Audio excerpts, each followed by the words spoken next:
E quanta gente ci sta?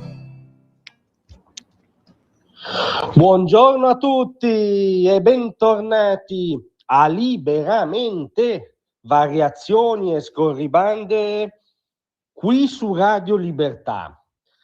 Allora, tra i cascami della tensione, diciamo, diplomatico-personale che si è sviluppata in questi giorni tra Donald Trump e la Presidente del Consiglio Giorgia Meloni, il governo italiano, c'è una componente da commedia e una potenziale componente da tragedia. La componente da commedia, ovviamente non potrebbe essere altrimenti, fedele a se stesso, ce la regala il campo largo, il campo delle opposizioni con tutte le sue sponde mediatico-editoriali. Ed è francamente un capovolgimento spettacolare del principio di non contraddizione. Sì, perché improvvisamente scopriamo che a sinistra, nel personale politico di sinistra, tra i pensosi editorialisti di sinistra, mentre si scambiano tartine all'aperitivo dei buoni e dei giusti, improvvisamente per tutti costoro la priorità è coltivare i rapporti con gli Stati Uniti e c'è il rischio che il governo metta in pericolo il rapporto transatlantico. Costoro che fino a mezz'ora prima dipingevano l'America di Trump come l'incubatrice del neofascismo mondiale, come un posto dove veniva stracciato qualunque diritto, dove comandava il Ku Klux Klan, l'avanguardia delle dittature mondiali, avevano veramente allestito questa caricatura della principale democrazia del mondo.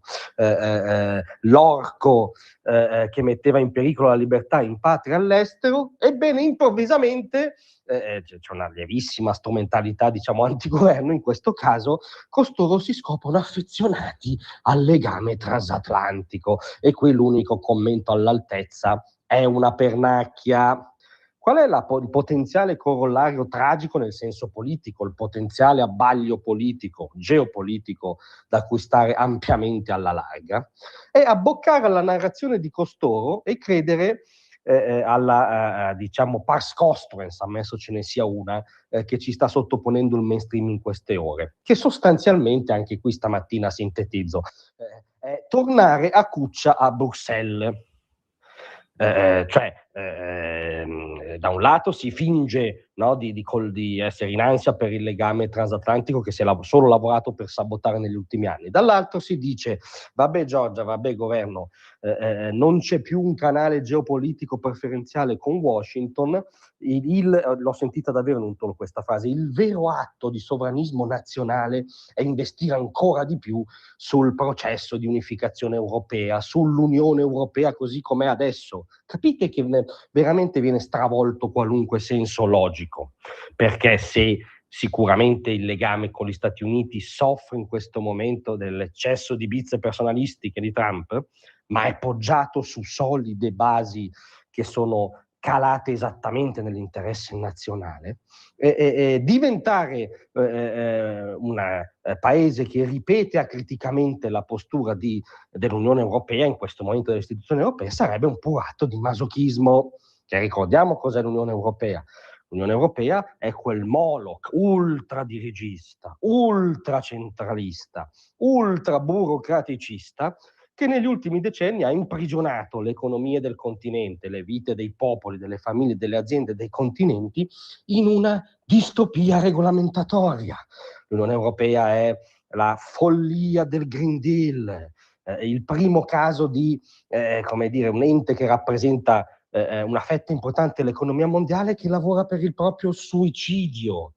È quell'ente che ha seppellito di regolamenti, balzelli, addirittura di casi di onanismo burocratico, no? Ha regolamentato la rotazione delle colture nei nostri campi, il diametro dei nostri ortaggi, ma poi ci sono cose ovviamente anche molto più dirimenti, è il luogo del feticismo dello zero virgola. Ricordiamo che il nostro paese ha margini ridotti sulla sua azione economica perché è stato sopra il famigerato 3%, è stato al 3,01%, e questo cambia il mondo secondo loro signori, no? Nel 2026 sono ancora appesi a questi feticismi fuori tempo massimo.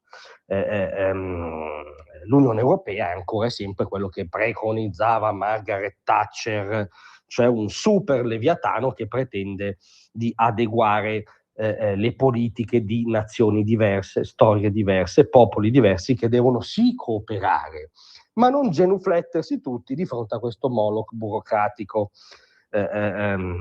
Ergo, dato per assodato le attuali derive personali, diciamo, del presidente, che non si ripercuotono però sul rapporto storico-esistenziale con l'America, quello sicuramente da evitare è il trappolone del mainstream, cioè tornare in ginocchio a Bruxelles in modo acritico, aderendo al dogma di Bruxelles, normalizzandosi come un governo, diciamo, tecnocratico qualsiasi. Tornare in ginocchio da Bruxelles proprio no.